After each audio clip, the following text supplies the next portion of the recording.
मैं डॉक्टर विनीत सक्सेना मेरठ का वरिष्ठ बाल रोग विशेषज्ञ हूँ। पिछले 25 सालों से पीडियाट्रिक प्रैक्टिस में हूँ और वर्तमान में आनंद अस्पताल का बाल रोग विभाग का अध्यक्ष हूँ। इसके अलावा इंडियन एकेडमी ऑफ पीडियाट्रिक्स, जो देश के बाल रोग विशेषज्ञों की संस्था है, उसका 2018 में राष्ट्रीय उपाध्यक्ष रह चुका हूँ और उत्तर प्रदेश शाखा का अध्यक्ष रहा हूँ।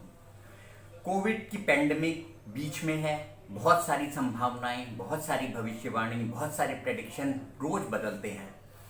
जैसा ये माना जा रहा था कि बच्चे कोविड से पूरी तरह सुरक्षित हैं, ये बिल्कुल भ्रामक है। बच्चे समाज में, हमारी सोसाइटी में, हम लोगों में कोविड फैलाने के लिए और ज़्यादा खतरनाक और जिम्मेदार हैं। बच्चे अपने अंदर कोरोना वायरस को अच्छी खासी मात्रा में हार्बर करते हैं। और बच्चों की क्या टेंडेंसी होती है, एक से दूसरे के पास, एक की गोदी में फिर दूसरे की गोदी में, तो संक्रमण फैलाने में वो बड़े से ज़्यादा जिम्मेदार होते हैं, ज़्यादा तेज़ी से फैलाते हैं। दूसरी धारणा ये थी कि कोविड से बच्चों को कोई बीमारी नहीं होती, तो कुछ नए तथ्य सामने आए हैं और हमने अपने हॉस्पिटल में भी कुछ ऐसे केसेस देखे हैं। बच्चों में कोविड का वेरिएंट बिल्कुल अलग है, बिल्कुल अलग तरह से प्रेजेंट करते हैं। जहां एडल्ट में तीसरे से 7वें दिन सांस में दिक्कत, ऑक्सीजन की कमी, फीवर इस तरह से होता है, बच्चों में कोविड बिल्कुल अलग तरह से होता है। जिस परिवार में कोविड हुआ होता है, उस परिवार के बच्चे को अचानक 1 महीने से 3 महीने के अंतर पे अलग लक्षण होते हैं। तेज बुखार होता है, आंखें लाल होती हैं, पूरी बॉडी पे चकत्ते, बड़े बड़े लाल रैशेस होते हैं, इस तरह से प्रेजेंट करता है। और ये इसका कॉज जो है, वजह इम्यून डिसफंक्शन है। 3 मेन वेरिएंट होते हैं, फीवर, रैश के साथ और बड़े बड़े चकत्ते।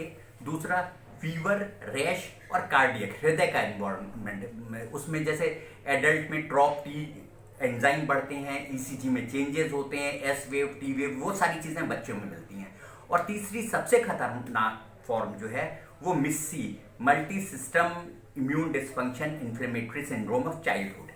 इसमें फीवर होता है और बॉडी का हर हिस्सा प्रभावित होता है, शॉक में जाता है बच्चा, ब्लड प्रेशर कम होता है, कार्डियक इन्वॉल्वमेंट होता है, पल्स जाती है और लिवर एंजाइम्स इफेक्ट होते हैं, तो सारा सिस्टम इन्वॉल्व होता है, बहुत खतरनाक होता है। इसे स्पेशलाइज्ड आईसीयू केयर चाहिए और हमारे अस्पताल में भी ऐसे 2-3 बच्चे एडमिट हो चुके हैं। तो बच्चों पे हमें ध्यान रख देना क्यों ज़रूरी है? अगर हम कॉस्ट और मॉनेटरी एंगल से देखें, जहां एडल्ट कोविड के मैनेजमेंट में, ठीक ठाक तरह से मैनेजमेंट में 80,000 से 1 लाख रुपए का खर्चे में सब कुछ चीज़ें हो जाती हैं, अगर बच्चे में ये मिस्सी हो रहा है, इम्यून डिसफंक्शन हो रहा है, लेट इम्यून डिसफंक्शन, तो सिर्फ दवाइयों की कॉस्ट 6 से 7 लाख रुपए बैठती है और खतरनाक ज़्यादा है, मॉर्बिडिटी, मॉर्टेलिटी सब कुछ ज़्यादा है। तो सबसे मेरी अपील है कि बच्चों को कोविड से बचाने के लिए आप सतर्क रहें। जितने आपको खतरा है, जितना बड़ों को खतरा है, उतना ही बच्चों को खतरा है। बच्चों के साथ वो सारे नॉर्म्स फॉलो करें, उन्हें स्ट्रेंजर, नए आदमी से बचाएं, घर के अंदर रखें, बाहर ना निकलने दें, सुरक्षित रखें, उनकी सफाई का ध्यान रखें।